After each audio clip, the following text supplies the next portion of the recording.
All right, we are back. We're running into it. We're going straight in to a brand spanking new episode of Movie Combat. That's right. It is season 5, episode 1, and we are here at the top of the stream on twitch.tv/Primal_Target. Yeah, in this episode, we are talking about this movie, Iron Man. This season is all based around the phase 1 of the MCU. And with that said, I have chosen, like how we always do, we have some sort of thing I keep track of as we watch each of the movies. This season, we are keeping track of these things. These 6 things, because I added 2 more at the end. Number 1 thing we're keeping track of one of the things, is how many times does the superhero name get said? This being the origin story of Iron Man, we are going to keep track of how many times Iron Man is said.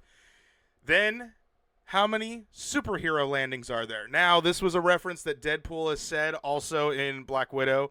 It was also referenced of the superhero landing. Superhero landing is when they land and they have like one knee down, or it's so dramatic how they just have fallen down and they look so cool doing it. You know it when you see it. Every superhero does it. It happens in this movie as well. Walk away from an explosion. It wouldn't be a superhero movie if there was no explosion happening in the background and the superhero walking away, because that is the action genre that the superhero category does fall into. The other thing is, how many times does a superhero get kissed? How many kisses does this superhero get in the movie? And then, Stan Lee cameo. When Stan Lee, one of the Marvel grandfather, as it was, may he rest in peace, is in almost every single movie that Marvel has ever done. There's a point where we actually do not get a Stan Lee anymore, and I believe the last cameo was Into the Spider-Verse. Was it Into the Spider-Verse? I can't remember. I can't remember when the last cameo was. It might have been Ant-Man. Spider-Man? I can't remember. But yeah, Stan Lee was co-creator of several different creations in the Marvel universe. The Marvel universe, not MCU. Marvel universe. Helped create Spider-Man, Black Panther, Thor, a bunch of different characters. So, along with Jack Kirby was also one of those creators. So yeah, there's that. And then the Stinger, as I like to reference it as. This is the thing that happens at the end of the credits that Marvel threw in right from the get-go, and I will tell you when that stinger happens. So, let's talk about Iron Man for the next at least 45 minutes, or half hour, 45 minutes. So, Iron Man is definitely one of those movies this is the launch of something that we didn't know what was going to happen after this movie. This is a ridiculous character. This Iron Man in general is a weird character, and to know that this movie, Jon Favreau's directed Iron Man, the guy who did Swingers, directed this movie. Vince Vaughn's best friend made this movie, otherwise known as Happy in movies that you barely see. He's in this movie. He's in the first one. He's not really a part of it, but we'll eventually see Happy in there. So it was great for the time, but in comparison to everything that came afterwards, after they really understood the tempo and the feel of the direction of the MCU and probably just had access to better resources, it's rough. There's that too.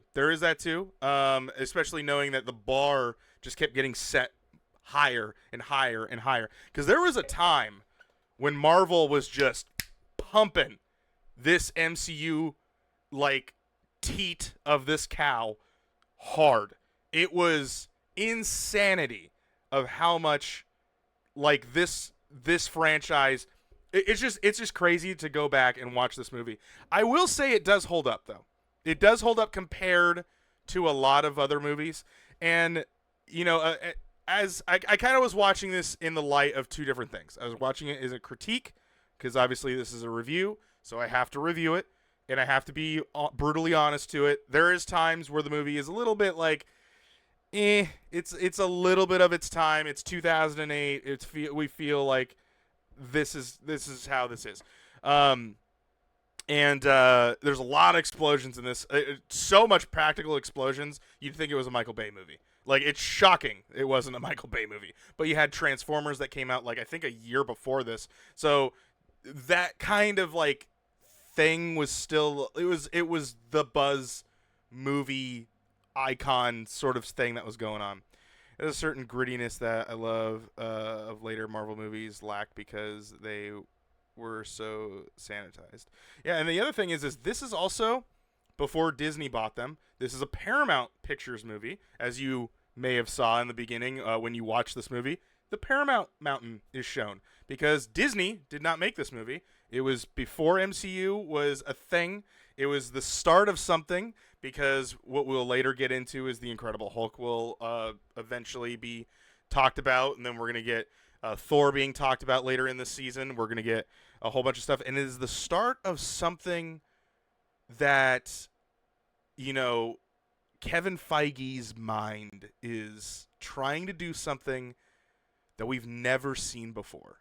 Like, and that's the thing is, like, going back and watching the MCU movies and trying to understand where it all started and to know that we had no idea what was happening next, what was going to happen next. That thrill ride of getting to Endgame, which we will eventually do at some point in time in MovieKombat. But to get there, we didn't know what was happening next. Who is the next hero? I heard this thing. Oh, I heard that we're going this direction. Oh, I heard Ant-Man's going to be a thing. Ant-Man? Oh, did you hear the new movie is going to be Guardians of the Galaxy? Who the hell are the Guardians of the Galaxy? There is so much that I feel like the MCU has done, that Marvel rebranding itself, because at this time, Marvel was kind of on the edge of being horseshit. I mean, the early 2000s, obviously you have X-Men, and those movies did great, and they didn't do good. There was, you had Ghost Rider. Some people love it. It's like a cult film. I would kind of consider that now, because some people either love it or they think it's really boring. Daredevil came out. A lot of people hated Daredevil, but now people like it again because they're like, oh, Ben Affleck as Daredevil was genius. It's like, that movie's pretty horseshit. We got an Elektra movie, a spinoff to the movie that we didn't like. It's just, there was a lot. There was a lot of Marvel that they were just signing away. Like, Paramount, you want to make an Iron Man movie? There you go. Universal, you want to make a Hulk movie? Here, we'll sign that all to you, and you can keep it forever. X-Men, 20th Century Fox, here you go. You can keep all that. We don't need any of those. We just want money, because we need to keep this comic book thing alive. How do we keep the comic book thing alive? And it's just, that's how Marvel was thinking. And then this happened.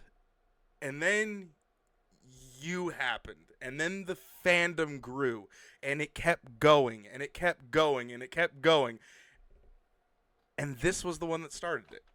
And it's just, it's crazy how Jeff the Land Shark movie, never say never. I think a lot of had to do with the fact that it's a standalone movie that didn't have any established mold to fit into. That is true. That's true. And that's kind of what we'll see with these first initial movies. And the thing is with Iron Man, like, you're right. Court of the Damned. It is that thing of, it didn't have an Iron Man to think about, right? It didn't have that. It could just do its own thing. The only thing that these superhero movies had to look at was The Dark Knight and anything Spider-Man was in. That was really superhero movies. Those were Batman and Superman. Those were DC and Marvel. That was it. That was all we could look at as those are successful. They break box offices. The Dark Knight is in the freaking Smithsonian as like one of the movies that like transcended. Like I don't even know. I don't know what the title it got, but it's like it's insane that those movies are just that level that they had to go with. Whereas you have Iron Man, and it's like, I don't know. So I realize I haven't been here in a bit. It's Horcrux. Oh, okay, it's Horcrux. Do you want me to still refer to you as Horcrux, or do you want me to reference you as something else? Up to you. I just want to make sure. I saw it was the same color, and I was like, looks familiar. But anyway, so yeah, that's the thing. But as I've now like kind of bullshitted my way through, Court is fine. Just wanted to let you know. Okay, all right, I will refer to you as Court. So yeah, let's just go with here. I'll do two of the things that I said that we're going to keep track of. How many times does the superhero name get said in this movie?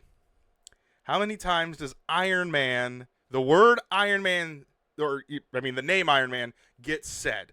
It can't be written down because there is a newspaper that does say Iron Man, who is Iron Man or whatever. It's not, that doesn't count. Someone needs to say it. You think 3 times? Foxy says 3 times. Okay. I'll give it a couple seconds here. 3 to 4 times.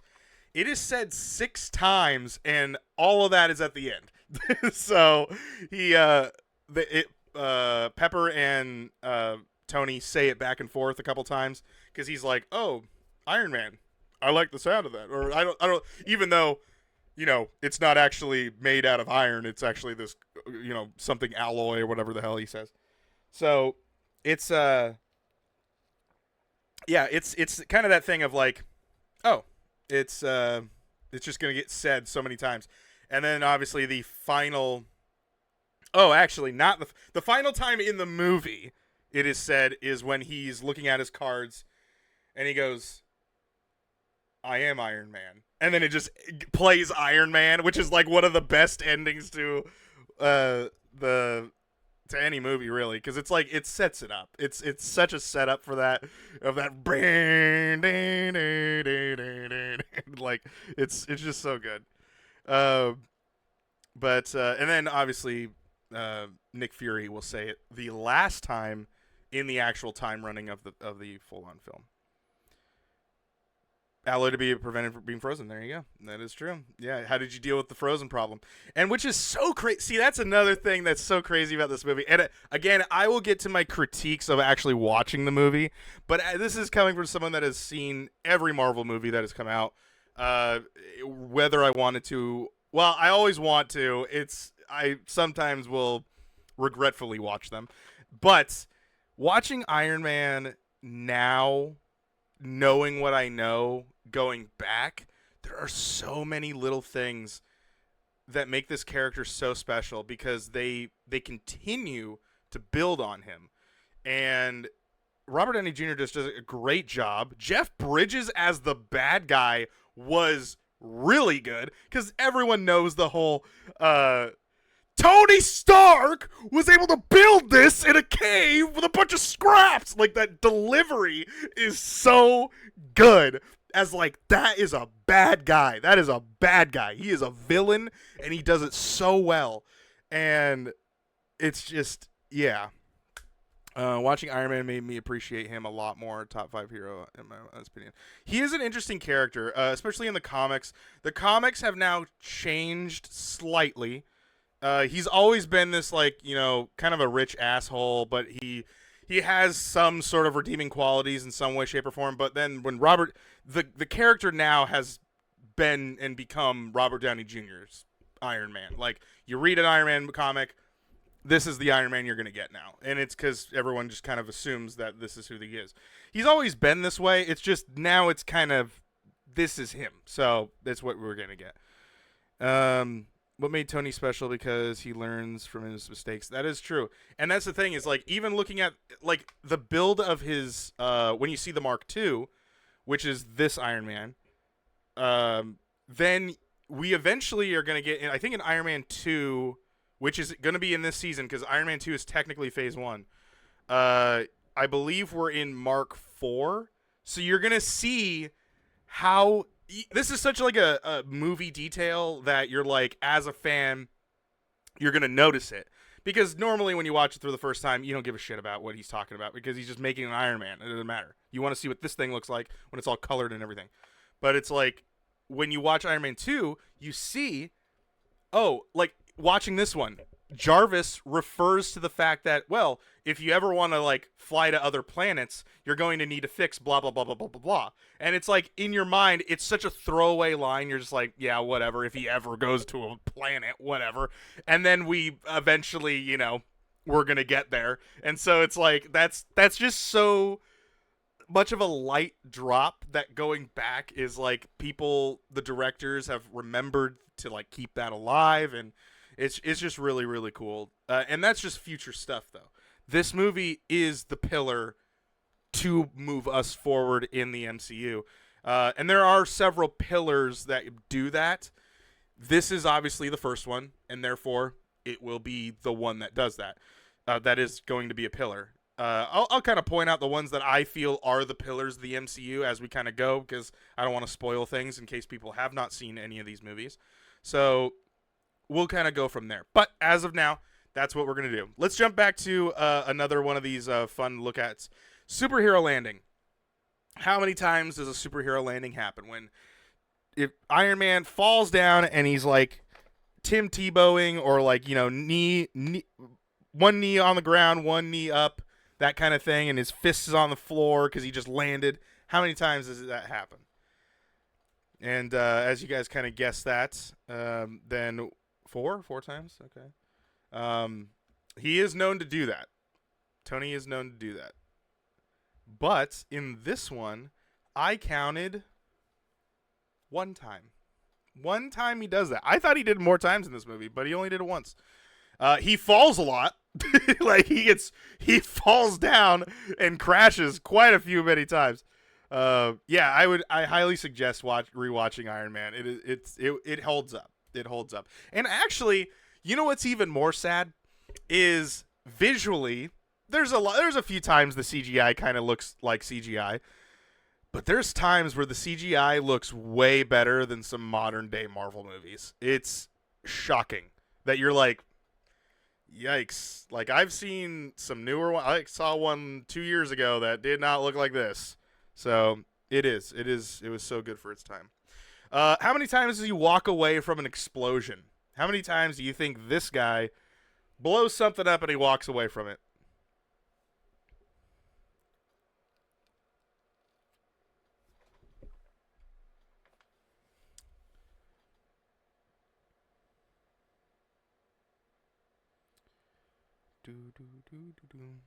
Six times. He only does it twice.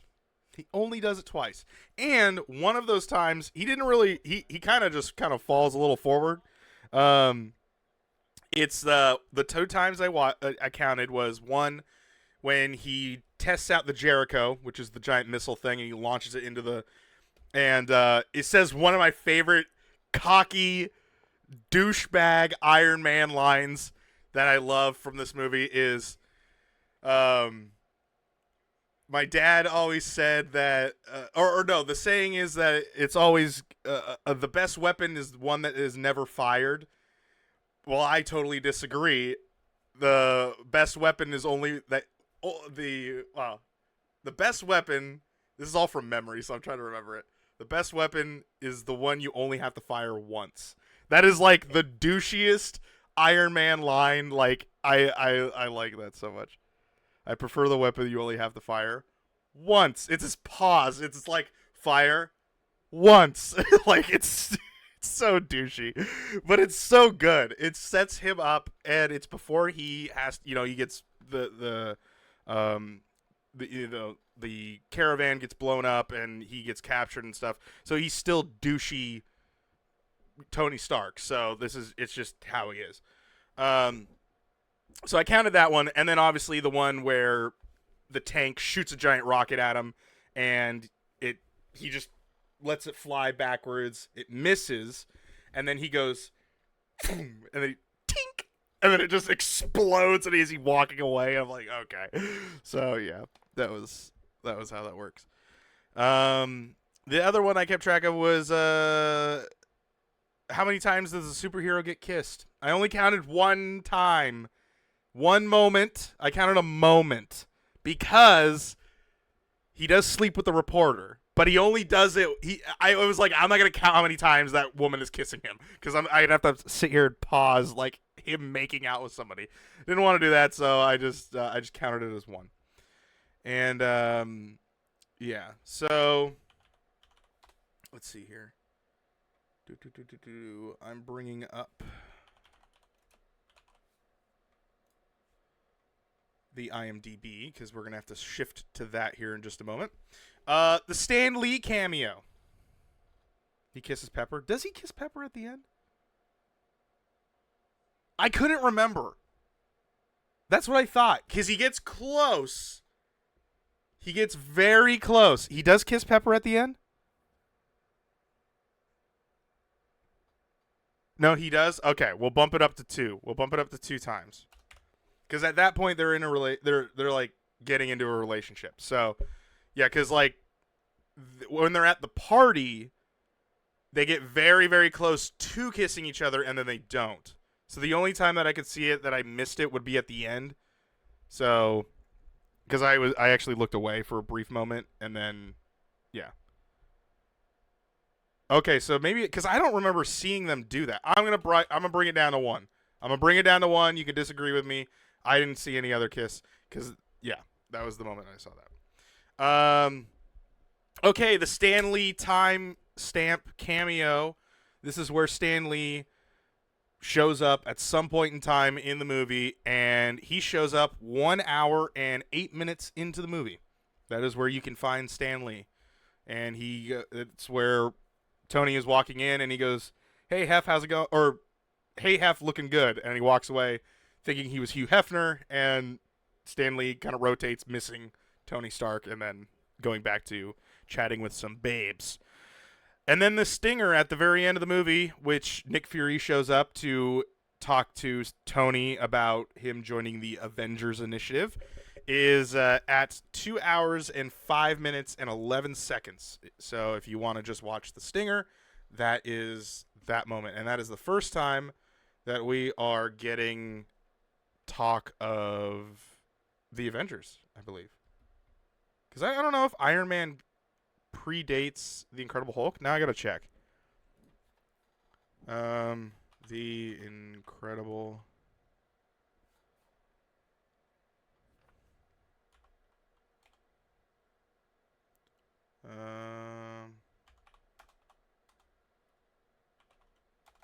hold on.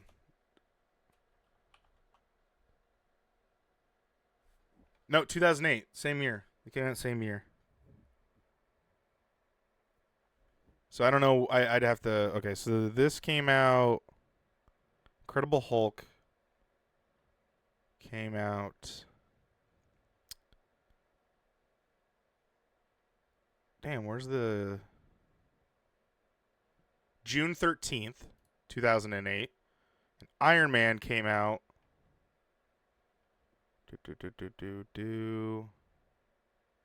May. Wow. We got Iron Man and then Hulk the next month? That was kind of crazy. All right. So this predates that. So Avengers gets said for the first time in this movie. So that is how that works. Iron Man 2 or 3 is when they fully talk about the Avengers. Yeah. This is when Tony doesn't know about it yet, and then Nick is going to tell him off screen about this whole shenanigans. So that is that. And we'll get into my review here in a second. But here's the thing about this movie. Does it have its faults? Yes, it has its faults. There are times where it's a little hokey, very 2008, very mid 2000, or yeah, like anything between 2000 and I'd give you 2005 into early 2000s, even though that's technically mid. I think mid 2000s is like 2006 to 2010. That is such a like bro-y era, and it's every movie kind of looks the same. It has this very like I think the term is like Sierra filter. So everything looks like orangey sort of, and it's like out in the. It just has this look to it. Iron Man looks exactly like that. Even movies that don't have color to them very much, like The Dark Knight, came out in I think 2000. I think it came out in 2008 as well, which is why this movie did not win. I don't think this won anything. I think it was nominated for a lot, but Dark Knight destroyed it. It was, you know, it just was a superhero year in 2008, so that was just kind of how that worked. But yeah, it's that thing of like, to me, The Dark Knight is damn near a perfect movie, right? Like that movie, beat for beat, has a good line of villain, next thing, and the next thing, and if this happens, then this happens, and if this happens, then this happens. And I see we're getting some ads here for our Twitch people, and thank you for everybody that is watching live on Twitch. For those that are watching on YouTube, you clearly do not have an ad, so I will continue talking. But I will come back to my review here in just a moment. I'll give out some facts from IMDb, and that way we can give you guys some stuff because you are watching this on YouTube, and then for the people that are watching on Twitch, they are not missing out on much. So let's take a look at the IMDb corner. This is one of my favorite things to do because these are some fun things to look at. A little deep dives into Iron Man is what we're going to do here. So, director Jon Favreau, like I said, I haven't been saying the directors, but you know, I feel like that's a pretty big thing to talk about because he is a very big part to this. So let's take some trivia, shall we? Let's do some trivia, and let's do we'll do 3 trivias here because they're pretty chunky. I Am Iron Man was ad-libbed by Robert Downey Jr., producer Kevin... Oh, jeez. Thank you for the sub. That's so loud. That's so loud to me. Producer Kevin Feige approved using it in the final cut of the film and credits this with the decision to largely do away with secret identities in the Marvel Cinematic Universe. Only Spider-Man conceals his identity, while Thor's alter ego, Donald Blake, is similarly not used. So that's kind of the thing, is like Thor does have a secret identity. They never used it. They just assumed he's the god of thunder, and if you don't really know that his personality is so over the top, he's not going to keep that at bay. So they just kind of let it go. And when you see, oh my God, I cannot wait until we watch the first Thor movie because man, it's crazy to see how young Chris looks in that. Like, Chris Hemsworth is yoked out of his mind in a lot of the Thor movies. To look like Thor, he looks insane. To watch him in the first Thor movie, he's not only shredded out of his gourd, but he is like, he doesn't even look like the same person. It's so crazy. So we will be watching Thor. I think that's like the 3rd or 4th movie that we're gonna watch because I think Captain America came out before Thor, so I'm not entirely sure. We'll get to that though. But anyway, so yes, Iron Man gets away with not using his alter ego, and he just refers to himself as Iron Man. So anyway, here we go. Next one. The script was not completely finished when filming began, since the filmmakers were more focused on the story and the action, so the dialogue was mostly ad-libbed throughout the film. Director Jon Favreau acknowledged that this made the film feel more natural, and some scenes were shot with 2 cameras. The capture lens improvised on the spot. Robert Downey Jr.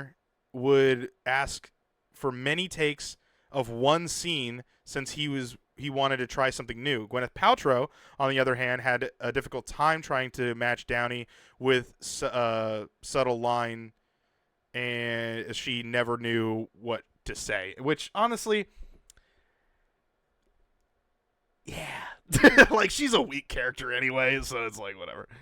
On Disney Plus, they have them in order. Yeah, I think they do. They have them in timeline order, and then they have them in release order, which is nice that Disney actually set that up, that you can do it like that. I think you can also watch them as another way of watching them. There's like a few different ways, but yeah. And then the next one here is director Jon Favreau wanted Robert Downey Jr. because he felt the actor's past was right for the part. He commented, quote, "The best and worst moments of Robert's life have been in the public eye. He had to find an inner balance to overcome obstacles that went far beyond his career. That's Tony Stark. Robert brings a depth that goes beyond a comic book character having trouble in high school or can't get the girl." End quote. Favreau also felt Downey could make Stark a likable asshole, quote unquote, but also depict an authentic emotional journey once he won over the audience. And that's the thing is Robert Downey Jr. Only be played by Iron Man. Yeah, I mean, well, that's the thing is we're actually getting an Ironheart movie, so we're not getting an Iron Man movie. Ironheart is supposed to come out this year, which I completely forgot about. Like I was talking about last week, it was like, okay, I've heard no hype from that, so Disney is clearly do not give a shit about it. But we'll see what happens. But here's the thing: is like, yeah, Robert Downey Jr. was very unwanted. Like nobody wanted to work with Robert Downey Jr. This movie, along with there was a few movies he was doing before Iron Man. This is the movie that really brought him back into a very, like, he had a very, very, very rough bringing up being Robert Downey's son. It's a really hard emotional thing for Robert Downey Jr. the person to get out of and to find his own way to do this movie. For it to blow up as big as it did, it adds so much weight to this movie.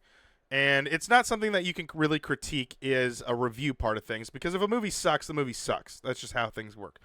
But there's another movie that Robert Downey Jr. is called Less Than Zero. And Less Than Zero was actually a movie that came out when Robert Downey Jr. was going through a heavy drug and alcohol problem. And to actually watch that movie knowing what Robert was going through is even more emotional. It's a great, fantastic film. If you ever get to watch it, Less Than Zero. And one of Robert Downey Jr.'s best movies he's ever been in. And it's very, very hard to watch in the sense of if you struggle with watching people go through a drug problem. But it's very, very good. I would highly recommend it. It's very hard to find sometimes, though. So if you find it, go watch it. But that is beside the point. That was during his heyday, as they said. There's a reason why there's references to like older South Park episodes or Family Guy episodes or jokes before like 2008, where they were like, "I used to party with." I can't remember what show that was from. But it was like a mom talking, and she's like some sleaze bag, and she's like, "I used to party with Robert Downey Jr. when she was fun, or when he was fun," and it's like, because he was a drug and alcohol abuser. But yeah, so there's a lot that that Robert had to go through to get to this movie. So yeah, with that said, it's a great line that Jon Favreau said, and. Yeah. If you don't also know who Jon Favreau is, if you ever seen Four Christmases and that guy that goes flip the tube, and Vince Vaughn's like, "What are you talking about?" He's like, "Flip the tube." That is Jon Favreau. That's actually Jon Favreau. He directed this movie, and he's happy. That's the character he plays. RDJ was in Family Guy for 2 episodes. He was in 2 episodes. He was Lois's brother. So there you go.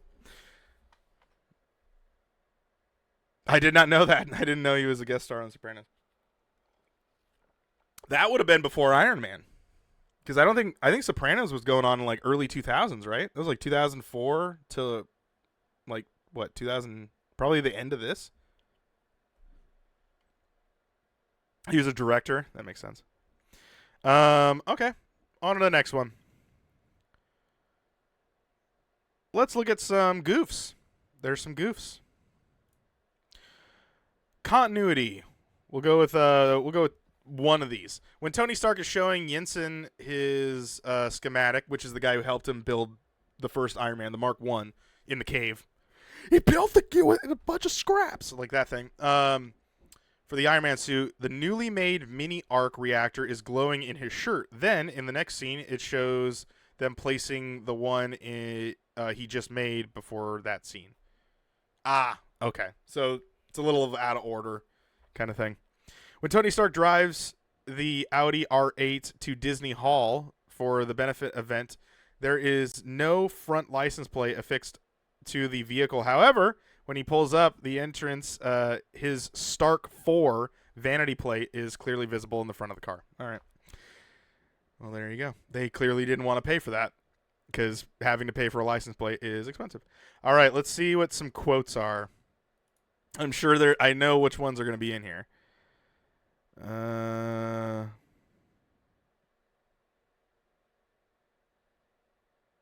Oh, this was a good line. There's a lot of good lines. So this is a line between scene with Tony Stark and Jensen, and this is when they're talking about Jensen's family and all this stuff. So Tony, Jensen, you got a family? Yes, and I see them, and I will see them when I leave here. And you, Stark? No. So you're a man who has everything and nothing.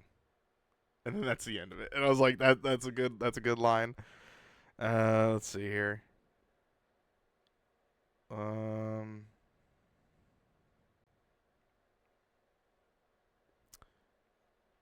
trying to find that one where like Jeff Bridges' character just explodes because it's such a good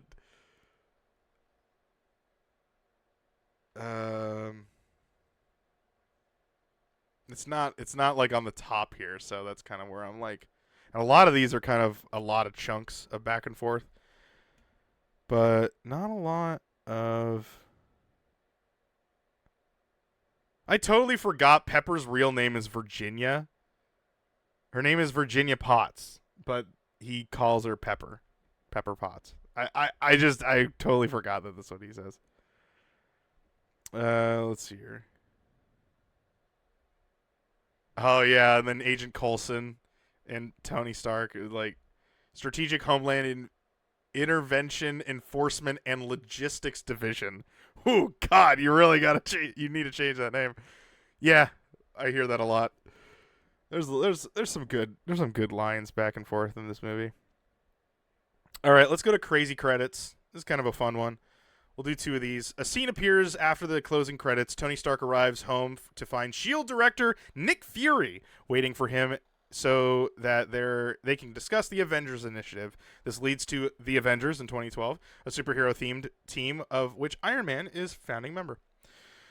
This is Marvel's first self-produced film.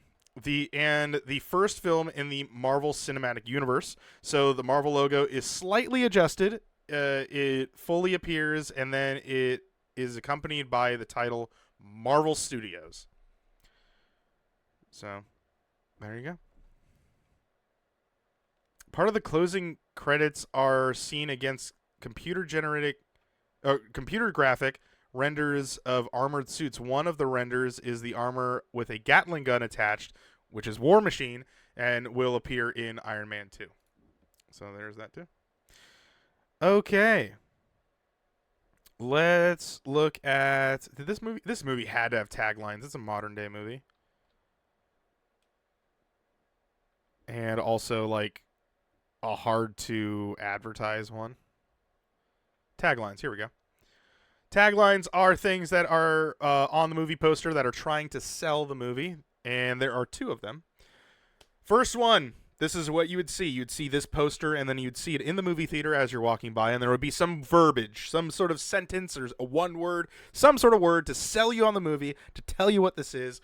There are two of them. One of them is, heroes aren't born, they're built. That is a solid tagline. That's a solid tagline for Iron Man. The second one is, get ready for a different breed of heavy metal hero. That's shit. That is a dog shit one. Don't ever use that one again. Heroes aren't born, they're built. That is a good one. We'll keep that one. All right. And, yeah, I think that kind of is it. I will tell you, this movie was $140 million to make. $140 million. I didn't normally tell the box office before. These movies are going to get outrageous, and they're going to go up and up and up and up. So, first Iron Man movie was $140 million estimated. Opening weekend, they made $98 million in their first weekend. That's pretty damn good. It grossed over $300 million. According to this, $319 million is how much they grossed through the entire run they did. And worldwide, they made $585 million. So another like 270 some odd million they made. So yeah, pretty crazy. so let's get to the review. Well, here actually, I do want to know top movies. Or here we go. Yeah, top movies of 2008. Because this was a solid year. Yeah. So Iron Man, according to Box Office Mojo, which is also provided by IMDb, 318 million is what we.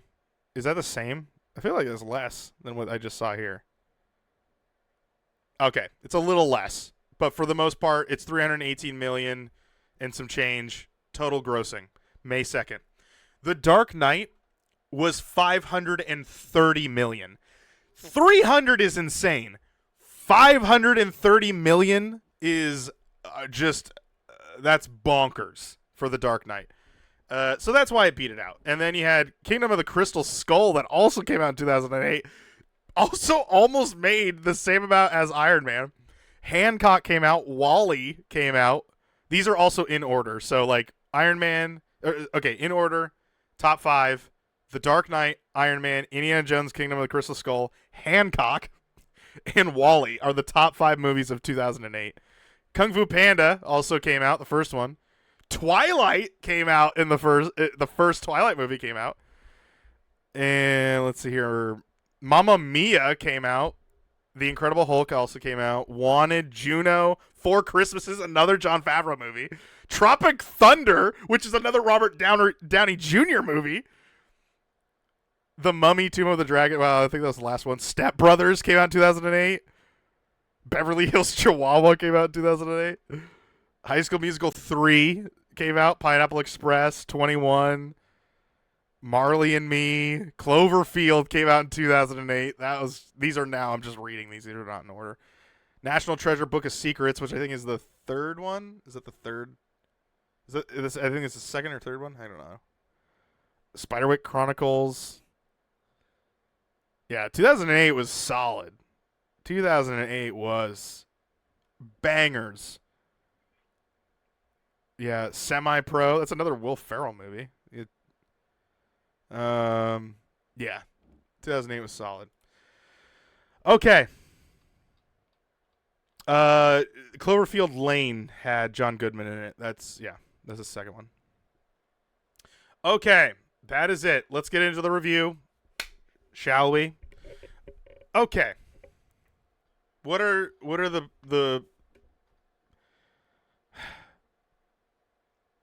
Here's the thing about this movie. I have to watch this. You guys can give your reviews. And also, if you guys want to know, for those that are new to this, this is the review scale, the official Primal Target review scale. This movie has a lot with it, right? And I was saying this before, is, you can't help but try to, because when you review stuff, you kind of have to compare it to other movies, right? The Dark Knight, to me, that came out the same exact year, that to me is a groundbreaking movie. I think it is a 10. Maybe I got to watch it again, but I can watch that movie a lot, and I have watched that movie a lot.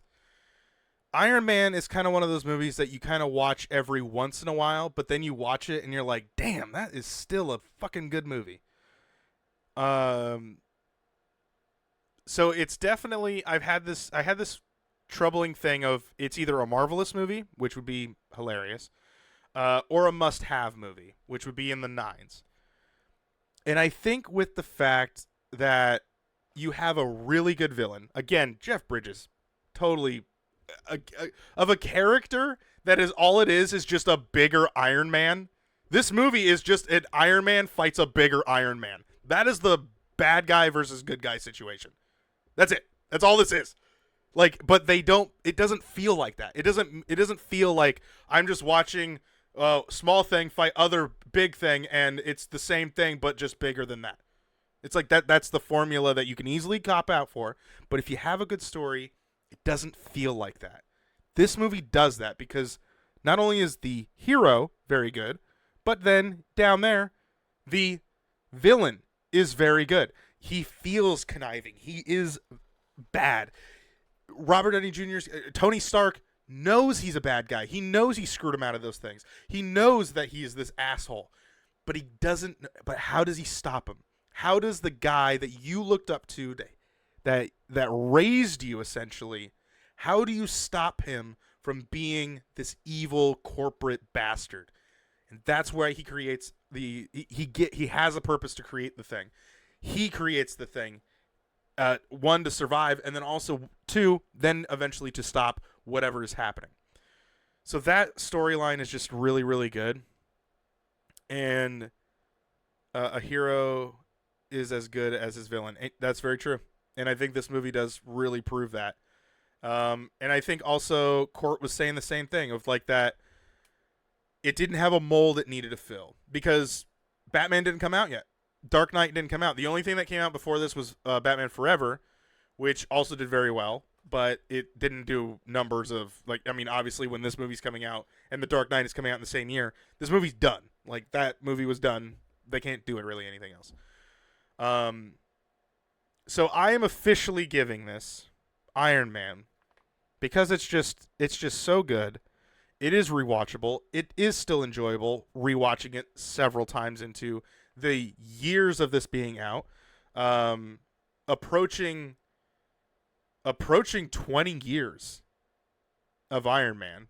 We're a little bit out, but it's 2025. This movie came out in 2008. It's not as far as you think it is. So I am going to make this a 9 out of 10. I do think there are some slip ups of like, okay, that part's kind of annoying. Yeah. I don't care about this shit. Okay, whatever. But there's not a lot of fat to trim from the movie. That's the thing. There is some. Critiquing wise, there is some. It's not groundbreaking in any means, but it is very good. It's better than I think an 8. So I'm going to give it a solid 9 out of 10 is where I'm going to give Iron Man. Okay. Where you guys have reviewed it, which is Preacher and Foxy, who are the ones in here. And if anyone else wants to review, remember, if you're watching this on YouTube and you want to if you want to join in on the review, make sure you stop by at 8 p.m. Pacific Standard Time right here on twitch.tv/Primal_Target. Join the chat, and you can get your review in here so that you can get the PT Nation seal of approval. And so with that said, it is this one's going to be pretty easy. And it is going to be 8 plus 8.5 divided by 2, and that is a 8 point. And I don't do too many decimals, so we're going to round up 8.3 out of 10 for the PT Nation, which it puts it as still a marvelous movie. Which, congratulations, you made it ironic. All right, that is going to be it for me this episode. And I believe the next one is going to be, yes, The Incredible Hulk. So, here is your homework. Go and watch The Incredible Hulk. Come back here next week. We will talk about it, and we will continue our journey through Season 5 of MovieKombat, which is Phase 1 of the MCU. Thank you, everybody, and I'll see you guys in the next video. Good night.